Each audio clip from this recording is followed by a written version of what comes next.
45 fois 132. Je viens tracer une ligne à la latte proprement afin de résoudre mon calcul. 2 fois 5, cela fait 10. J'écris 0 et je viens mettre 1 dans mon frigo. « 2 fois 4, 8, plus 1, 9.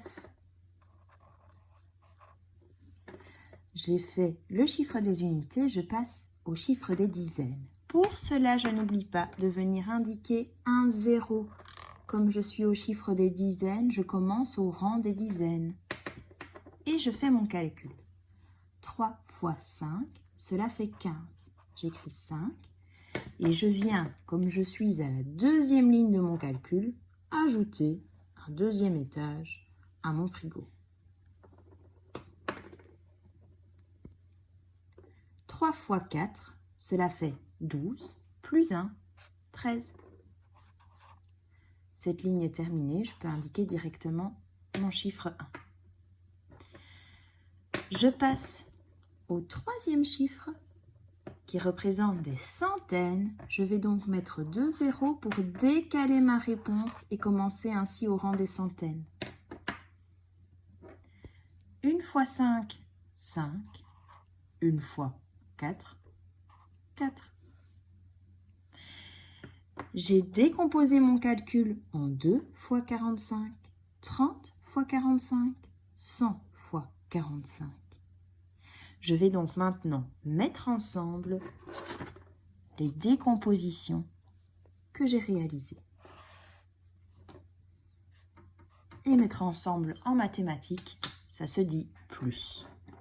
Je calcule. 0 plus 0 plus 0, 0.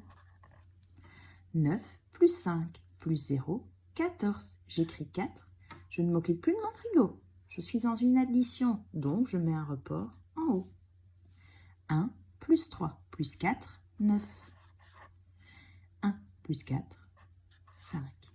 45 fois 132, 5940. Je vais vérifier cela. Je vais donc réaliser une preuve par 9. Pour la preuve par 9, je trace une croix. Ce qu'il va falloir retenir, c'est simplement l'ordre des calculs. Dans mon premier remplacement ici en haut, je viens indiquer la somme des chiffres de mon premier nombre, de mon multiplicande. 4 plus 5, cela fait 9. Donc, j'écris 9. J'ai fait le dessus de ma croix, je vais faire le dessous de ma croix, ici. Et c'est facile, j'ai fait le multiplicande, eh bien je fais le multiplicateur, le deuxième chiffre, le deuxième nombre. 132, 1 plus 3 plus 2, cela fait 6. Je viens donc écrire 6. La petite astuce à retenir, c'est ici. Il faut en fait multiplier ces deux nombres. On fait appel à vos tables. 9 fois 6, cela fait 54. Mais je ne peux pas écrire 54. Comme en calcul écrit, je ne peux jamais écrire deux chiffres dans le même rang.